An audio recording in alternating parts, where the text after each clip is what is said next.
네, 오늘도 이렇게 소사 주최 선악의 대쟁투사에 오신 여러분들을 진심으로 환영합니다. 아, 지난 시간에 말씀 잠깐 복습을 하죠. 우리 사회 보시는 집사님께서 어느 정도 복습을 해주셨습니다만은, 예. 성경에 선악의 대쟁투라는 말은 없지만 그 내용은 성경 66권을 꿰뚫고 있는 주제이죠. 성경의 그 선악의 대쟁투 상황에 대하여 직접적인 언급이 여러 곳 있지만 잠깐 두 가지만 살펴봤습니다. 하나는 우리의 씨름은 혈과 육에 대한 것이 아니요 정사와 권세와 이 어둠의 세상 주관자들과 하늘에 있는 악의 영들에게 대함이라. 그래서 우리의 씨름, 이 쟁투. 근데 이것은 선과 악의 영적 커다란 싸움이 있다고 하는 사실을 바울은 얘기하고 있습니다. 요한계시록에 보면은 이 선악의 대쟁투의 근원이 나와 있죠. 하늘에 전쟁이 있으니. 그래서 이 선악의 대쟁투는 바로 하늘서부터 시작됐다라고 하는 사실을 계시록 12장에 언급되어 있었고요. 이 선악의 대쟁투라고 하는 이 단어를 가장 많이 사용한 사람은 엘렌 화이트였습니다. 그의 증언의 말씀에서 선과 악의 대쟁투는 세상의 역사가 끝날 때까지 날로 치열해질 것이다라고 예언했습니다. 정말 그렇죠. 점점 시간이 지날수록 이 선악의 대쟁투의 싸움은 강렬하게 시작이 되고 있습니다. 자, 그래서 첫 강의를 시작했는데요. 이렇게 창세기 1장 1절, 5절까지 말씀을 잠깐 보면은요. 죄가 들어오기도 전에 선과 악의 대립 구조가 나타나고 있잖아요. 첫 장면에 죄는 창세기 3장에 들어왔습니다. 그런데 죄도 들어오기 전에 창세기 1장에서 여기 보면은, 혼돈, 공허, 흑암이라고 하는 이 상태, 죄악적 상태죠.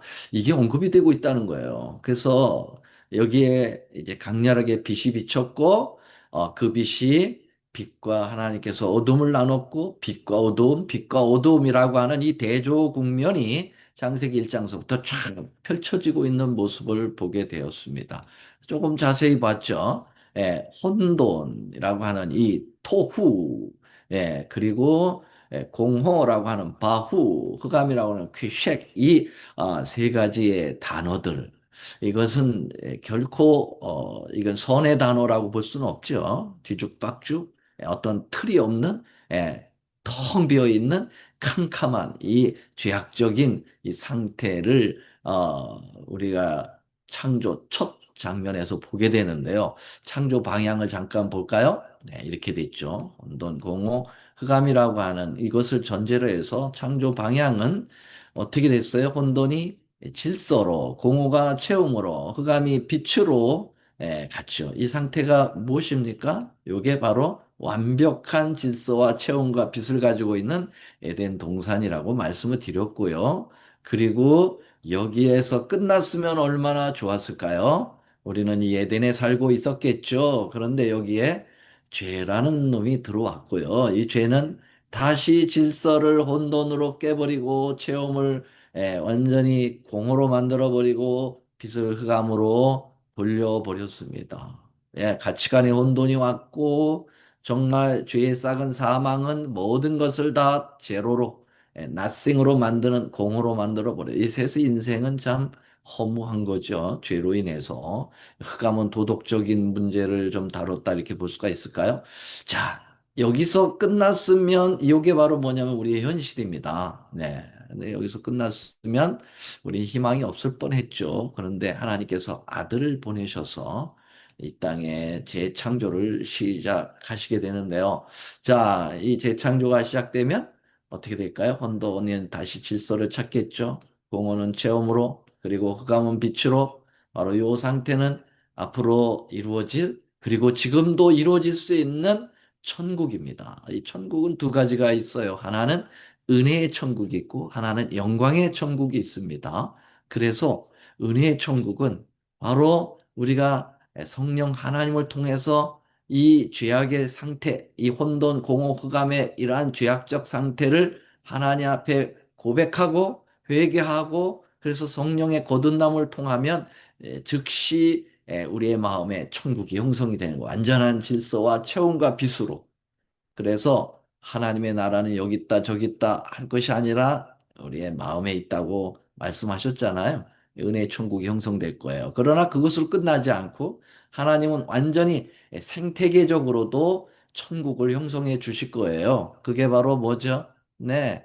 에, 인간의 마음뿐만 아니라 완전히 이 지구가 다시 리크레이션, 예, 새하늘과 새 땅으로 창조될 때는 완전한 질서와 체온과 빛이 다시 형성되게 되겠죠. 그래서 이 영광의 천국은 언제 형성될까요? 예, 우리 예수님께서 천천만만의 천사들과 함께 구름을 타고 이 땅에 오실 때 영광 중에 오실 거예요. 예, 정말 예, 찬란한 영광으로 오실 그 천국이 이제 우리에게 형성되겠죠. 자, 이런 상태에서 이제 우리가 지난 시간에 공부를 여기서 시간이 돼서 멈췄어요. 자, 계속해서 이 부분을 다뤄 나가도록 하겠습니다. 자, 오늘은 그래서 제1강의 두 번째입니다. 빛과 어둠이라고 하는 주제를 계속 다루고 있습니다.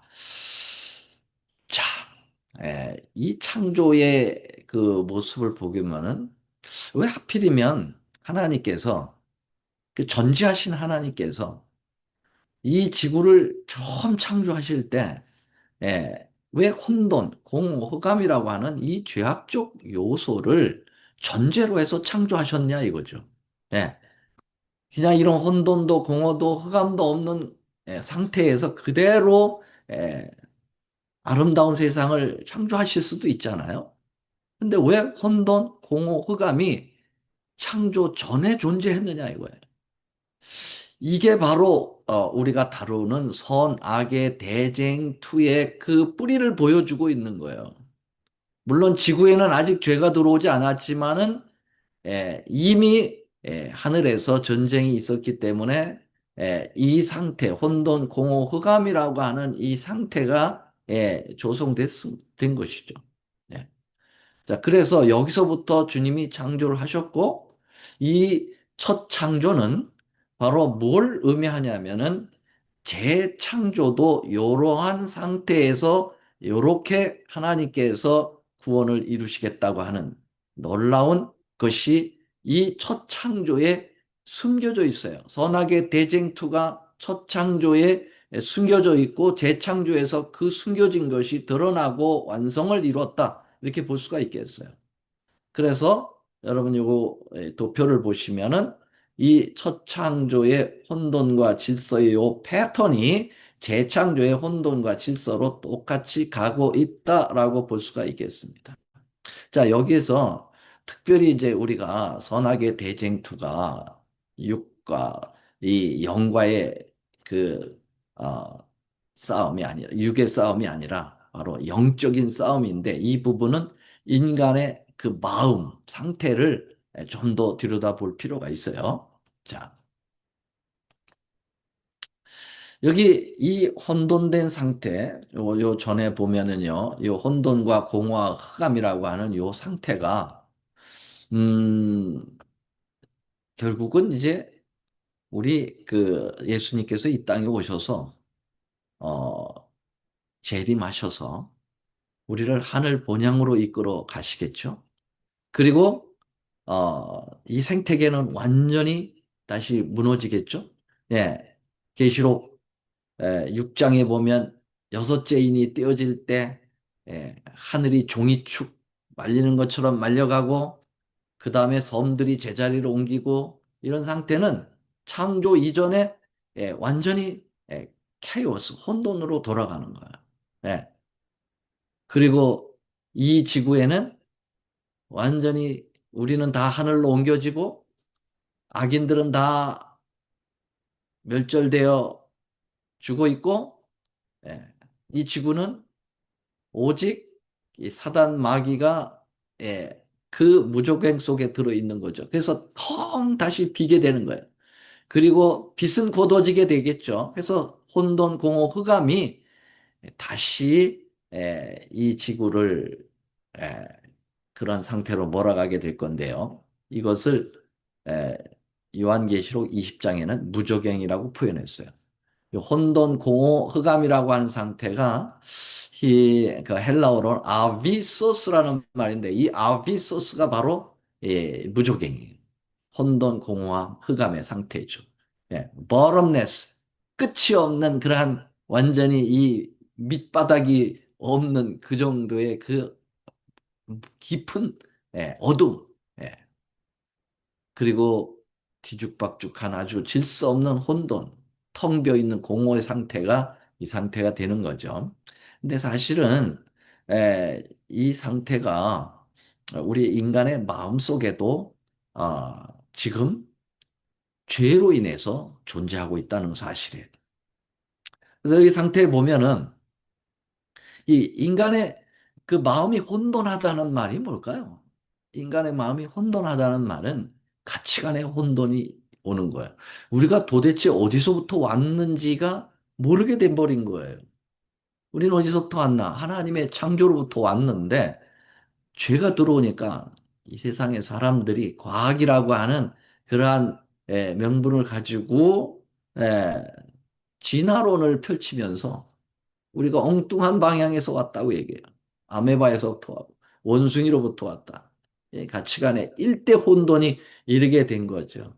네, 여기서부터 재창조가 이루어지게 되는 것은 하나님의 관계가 회복이 되면서 어떻게 됩니까? 우리가 하나님으로부터 왔다고 하는 분명한 창조적 하나님을 만나게 되는 것이죠. 이 공허라고 하는 인간의 이 타락된 심성은 뭐니까 어디서부터 왔는지 모르니까 어디로 가는지 모르는 목적 의식의 부재입니다. 예. 그래서 희망이 없어요. 진정한 갈 곳을 모르니까 진정한 희망이 공허한 거예요. 그래서 인생은 허무하게 됐다고 하는 사실이죠. 자, 여기서부터 재창조가 이루어지게 될 때 성령을 통해서 하나님께로 방향이 설정되어서 우리가 갈 곳은 분명히 하늘 본향이고 우리가 함께 살 분은 우리 예수 그리스도께서 우리와 영원히 함께 살겠다고 하는 희망이 주어지는 것이죠. 이게 선의 구조고요. 그 다음에 이 악의 구조는 흑암은 도덕적인 윤리와 이 도덕의 부패를 이야기하고 있어요. 그래서 이것이 성결의 삶으로 이제 성화되어 가는 과정. 그래서 이 창조, 바로 이 국면에서 선과 악의 이 극명한 대립구조가 이렇게 나타나고 있다고 하는 사실입니다. 자, 이 부분을 우리는 성경적으로 더 확실하게 컨펌 받아야 되겠습니다. 자, 에레미야서에 있는 말씀 하나 볼까요? 에레미야 4장 22절로 23절에 보면은 한번 여러분 이 말씀을 여러분 다 뮤트 하셨죠? 예, 같이 읽어보겠습니다. 뮤트하신 상태에서 내 백성은 나를 알지 못하는 우둔한 자요 지각이 없는 미련한 자식이라 악을 행하기에는 지각이 있으나 선을 행하기에는 무지하도다. 내가 땅을 본즉 혼돈하고 공허하며 하늘들을 우러른즉 거기 빛이 없으며 자, 여러분, 예레미야 4장 22, 23절 요 두 성경절을 보면 제가 이전에 설명드린 이 부분들이 딱 요약되어 있습니다. 여러분 많이 들으셨겠습니다만은 히브리 문학 구조 가운데는 특별히 이제 성경에 나타난 히브리 문학 구조 가운데는 이 카이아즘이라고 하는 대규법이 있습니다. 그래서 이 대꾸법에는 여러 가지 종류의 대꾸법이 있는데, 뭐 평행 대꾸법, 그다음에 교차 대꾸법, 예, 여러 그 대꾸법이 예, 하나님의 이 거룩한 진리의 말씀을 어떻게 한다고요? 강조할 때, 그것을 아주 확실하게 강조할 때 이 대꾸법을 쓰고 이해를 분명하게 하게 할 때 이 방법을 언제든지 써옵니다. 근데 여기서도 대꾸법이 평행대꾸법으로 구조가 되고 있는데요. 한 번 말한 것을 다른 표현으로 다시 반복하여 말함으로 그것을 더욱더 드러내게 해주는 거예요. 자, 한번 살펴볼까요? 제가 여기 22절하고 23절이 이 같은 평행 구조로 하면서 우리에게 진정한 것을 가르쳐 주고 있는데요. 어, 너 이 칼라로 제가 뭐를 알도록 그렇게 했어요. 나를 알지 못하는 요게 바로 뭐냐? 하나님을 제대로 몰라. 하나님이 우리를 창조하셨고 하나님이 존재하고 계시다고 하는 것, 예, 이것을 제대로 모르는 게 바로 뭐라고요? 요게 혼돈이라는 거예요. 이렇게 노란색 길이 이렇게 이게 인간의 마음에 존재한다는 거예요. 그걸 성경에서는 혼돈이라고 하는 이 생태계적인 것과 함께 표현했다. 이렇게 볼 수가 있겠어요. 그 다음에 우준한 자여 지각이 없는 미련한 자식이라. 지각이 없다. 이게 바로 뭐예요? 공허라는 것입니다. 인간의 진정한 방향을 잃어버렸어요. 어디로 갈지에 대한 지각이 없는 거예요. 예, 소망을 잃어버린 거예요. 그게 공허하다라고 하는 부분으로 표현되어 있어요. 자, 그 다음에 악을 행하기에는 지각이 있으나 선을 행하기에는 무지하다. 이 선이 없어요. 선이 없는 상태. 윤리와 도덕이 없는 상태를 가라 뭐라고 그랬냐면 이것을 빛이 없다. 이렇게 표현했어요. 분명하죠. 예. 그래서 이렇게 선악의 구조가 혼돈과 공허와 빛이 없는 요 상태를 창세기 1장 1절서부터 2절, 3절, 5절까지 있는 말씀을 통해서 이것을 분명하게 드러내고 있다. 아, 이 선악의 대쟁투라고 하는 사실을 이 주제를 모르면은요. 성경에 제대로 대한 방향을 찾지도 못하고 맥을 찾을 수 없어요. 그래서 엘렌 화이트는 이 부분을 그렇게 강조한 겁니다. 선악의 대쟁투라고 하는 사실을. 그래서 우리가 뭐 우리 재림교회의 가장 핵심적인 기별 세천사의 기별도 이 선악의 대립 구조를 생각하면서 그 기별들을 풀어 나가야 되는 것이거든요. 자, 그래서 이 상태가 말이죠. 이제 그 창세기 1장 1절부터 2절에 나타나는 이 선악의 대쟁투를 보면서 우리는 이 어둠을 깨뜨리는 요소가 이제 선으로 나타나는데요. 여러분, 어둠을 깨뜨리는 요소가 무엇입니까? 빛입니다. 예, 빛이 선으로 나타나서 어둠을 깨트려 버리게 되는데요. 재미있는 것은 이 빛과 어둠의 선악적 대비는 창세기 1장에 뿐만 아니라 요한복음 1장에서도 그것이 똑같이 언급되고 있다는 사실이에요. 여러분, 요한복음 1장으로 한번 돌아가 볼까요? 자, 요한복음 1장 1절 4절에 보면은 태초에 말씀이 계셨고 이 말씀이 하나님과 함께 계셨고 이 말씀은 곧 하나님이시라. 여러분 이 말씀 너무 잘 아시죠? 여기 이 태초에 말씀이라고 하는 이 말씀은 헬라어의 로고스라고 하는 말이에요. 로고스. 이 로고스는 예, 아주 중요한 단어죠. 이 로고스는 헬라 당시에 그 신적인 어떤 거대한 우주적 기운을 표현하는 어떤 단어인데요. 이 단어를 사도 요한은 예수님에게 지칭하고 있습니다. 사람들이 예수님을 자꾸 인간으로 보고 그러니까 사도 요한이 답답해요. 이분이 인간이 왜 모습으로 오셨지만은 그분의 근원은 우주의 큰 기운을 담당하고 계시는 예, 영원한 하나님이시라고 하는 사실을 알려주고 싶은데 이 사람들이 자꾸 모르니까 그 당시에 이 신적인 단어인 이 로고스라고 하는 것은 모두 다 알고 있었거든요. 이것을 바로 예수님께 대입하면서 예수님이 인간이시로 오셨지만은 영원한 하나님이라고 하는 사실을 분명하게 얘기하고 있어요. 그래서 태초에 말씀이 계시는 이 말씀이 하나님께 계셨고 이 말씀은 하나님이라 그랬는데 이 말씀 로고스에다가 예수를 집어넣으면 딱 맞아요. 그래서 한번 다시 읽어볼까요? 태초에 예수님이 계시니라 이 예수님이 하나님과 함께 계셨으니 이 예수님은 곧 하나님이시라. 분명하죠? 자, 그런데요. 이렇게 창세기 1장 1절에도 태초에 하나님이 천지를 창조하시니라. 하나님이 나오죠. 예. 거기에는 이 엘로힘이라고 하는 하나님이에요. 엘로힘은 복수적인 개념을 가지고 있어요. 그래서 한 하나님이 아니라 아버지 하나님, 아들 예수 그리스도, 성령 이 복수적인 하나님을 거기에 표현하고 있어요. 태초에 하나님이 계시니라. 그래서 사실은 직역하면 태초에 하나님들이 계시니라. 이렇게 말씀을 직역해도 문제가 없겠습니다. 때로는 한 하나님으로 이렇게 번역이 되고 또 한편으로는 하나님들이라고 번역할 수 있는 요소는 왜 그러냐? 태초에 하나님이 천지를 창조하시니라 할 때 그 하나님은 복수적인 하나님이지만 창조하셨다 할 때 그 창조라는 말은 바라라는 말인데요. 그건 단수로 돼 있어요. 그래서 창세기 1장 1절부터 이미 삼위일체에 대한 언급을 하고 있는 거거든요. 그래서 여기 태초에 하나님이 나오고 요한복음 1장 1절에도 태초에 말씀이 계신데 이 말씀이 하나님이라고 그랬어요. 그 하나님이 언급되고 있고요. 그 다음에 하나님이 천지를 창조하셨다는 창조가 나오죠.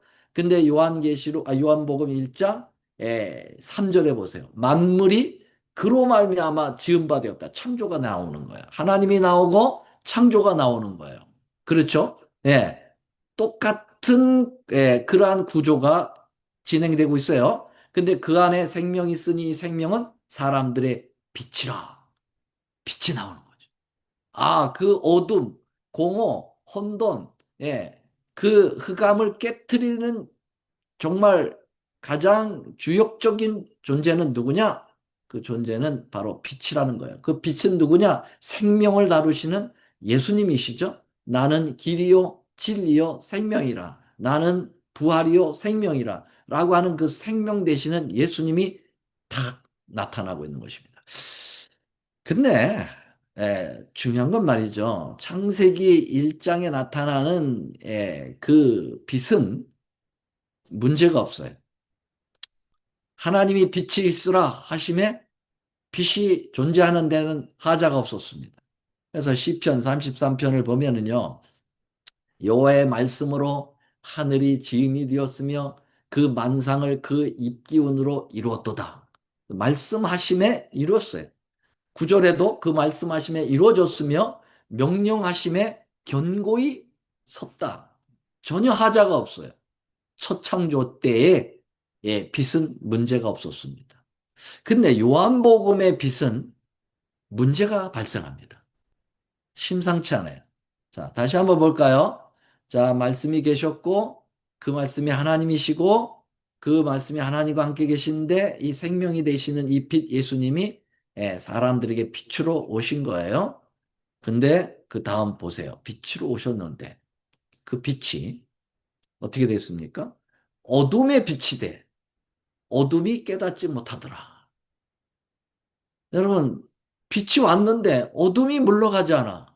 이게 세상에 이럴 수가 있을까요? 여러분들이 캄캄한 칠흑 같은 밤에 여러분들이 어, 성냥을 키든지 프레쉬를 키면 그 캄캄한 이 방 안에 있는 어둠은 어떻게 될까요? 빛을 키는 순간 어둠이 물러갑니다. 그렇죠? 예. 아무리 칠흑 같아도 작은 불빛에 어둠이 물러갑니다. 그런데 이 요한복음에 빛으로 오신 예수님께서 이 어둠에 비췄는데 어둠이 깨닫지 못해. 계속 그 대립 구조가 나옵니다. 구절에 참빛, 그 세상에 와서 각 사람에게 비추는 빛이 있었나니.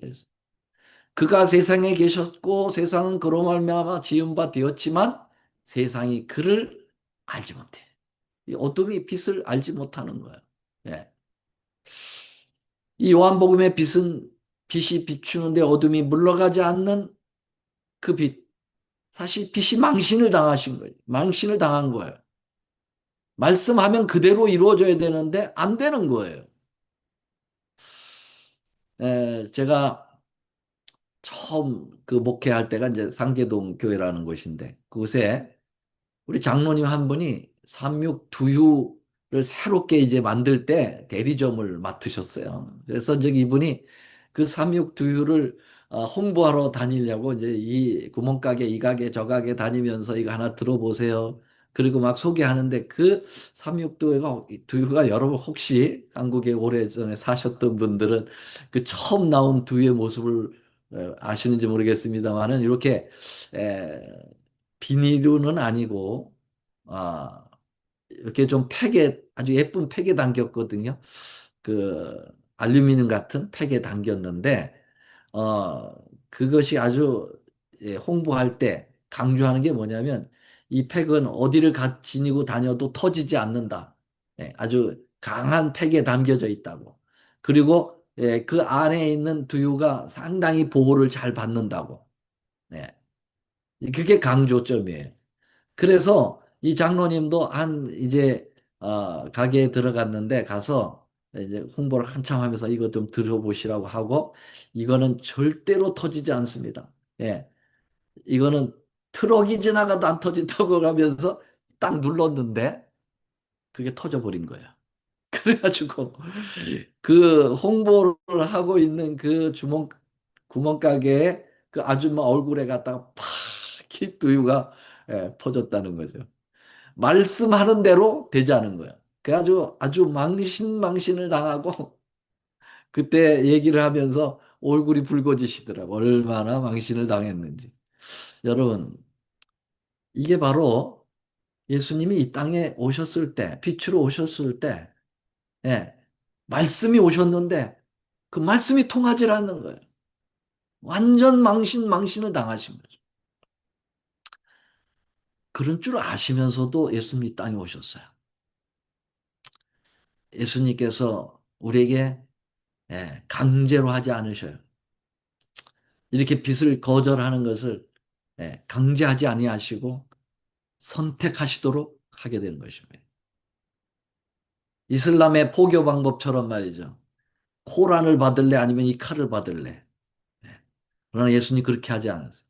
예수님은 당시뿐만 아니라 이 시대에도 똑같이 자기의 이익과 뜻이 맞지 않으면 빚을 영접하고 맞으면 명접하고 맞지 않으면 빚을 거절하는 우리의 이 혼돈하고 공허하고 흑암한 상태의 이 어둠의 자식들에게 주님은 인내를 가지고 계속 빚의 자녀들을 요구하고 계십니다. 자, 여기 보면 어, 로마서 13장 12절에 보면 밤이 깊고 낮이 가까웠으니 그러므로 우리가 어둠의 이를 벗고 빛의 갑옷을 입자. 어둠을 벗어버리기를 바란다. 네. 빛의 갑옷을 입어라. 데살로니가전서 5장에 보면은 너희는 다 빛의 아들이요 낮의 아들이라 우리가 밤이나 어둠에 속하지 않아야 된다고 강조하고 있습니다. 에베소 5장 8절에 보면 너희는 전에는 어둠이었는데 이제는 주 안에서 빛의 자녀라 빛의 자녀들처럼 행하라고 이야기하고 있습니다. 여러분 예수님은 빛이십니다. 영원한 빛이십니다. 생명의 빛이십니다. 근데 우리 예수님께서 당신이 빛이지만은 이 빛을 당신 안에서 끝내신 것이 아니라 우리에게 그 빛을 전달해 주셨어요. 그래서 나는 세상의 빛이라 라고 말씀하신 우리 예수님께서 마태복음 5장 산상보훈에서 너희는 세상의 빛이라 그랬어요.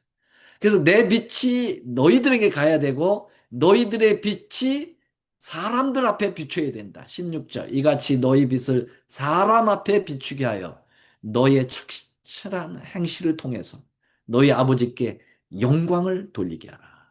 글로리파이 이것도 빛이에요. 그래서 이 빛의 전달이 돼야 된다고 하는 사실.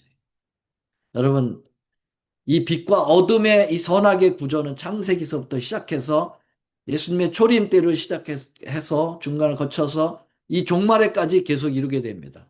그래서 데살로니가서 5장 보면은 형제들아 너희는 어둠에 있지 아니하며 그날이 도둑같이 너희에게 임하지 못하리니 너희는 다 빛의 아들이요 낮의 아들이라. 우리가 밤이나 어둠에 속하지 아니하나니.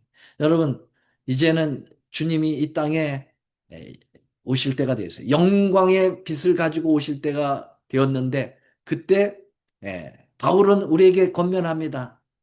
빛이 진짜 빛이 이제 영원히 우리 안에 오시게 될 텐데 우리는 빛의 아들로서 어둠에 속하지 아니하고 어둠의 자식들을 빛으로 옮겨오는 일에 너희들의 최선을 다하라고 하는 예, 빛 대신 예수님을 의지하고 그분 안에서 승리하도록 하는 권면을 하고 있는 것입니다.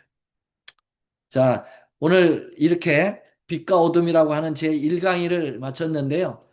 예, 다음 주 월요일에는 화요일이죠. 다음 주 화요일에는 우리가 이 상태에서 어떻게 이 혼돈과 공허와 흑암이라고 하는 가치관의 혼돈과 목적의식의 부재와 윤리와 도덕의 그러한 타락에서 어떻게 인간의 상태의 마음이 이 악에서 선으로 구체적으로 옮겨가는지 그 부분을 다음 시간에 공부하겠는데요. 그게 여러분 창세기 1장 2절에 또 나옵니다. 기대하시기 바랍니다.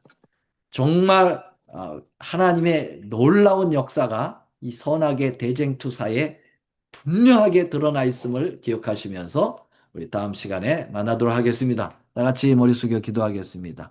하늘에 계시는 사랑의 우리 아버지 하나님, 오늘도 저희들과 함께 해주셔서 감사합니다. 그리고 주님은 영원한 빛으로 망신을 당하면서까지도 이 땅에 오셔서 정말 우리의 인간의 자유의지를 존중하시며 끝없이 그 빛을 받아들이기를 갈망하고 계시고 우리를 빛의 자녀들로 초청해 주셔서 우리를 통하여 이 세상에 어둠을 몰아나게 하기를 원하십니다. 우리가 이 사명을 받자옵고 주의 빛으로 오시는 예수님을 준비하며 살아가는 승리하는 저희들이 되도록 인도하여 주시옵기를 우리 구주 예수님의 이름으로 간절히 기도드리옵나이다. 아멘. 아멘.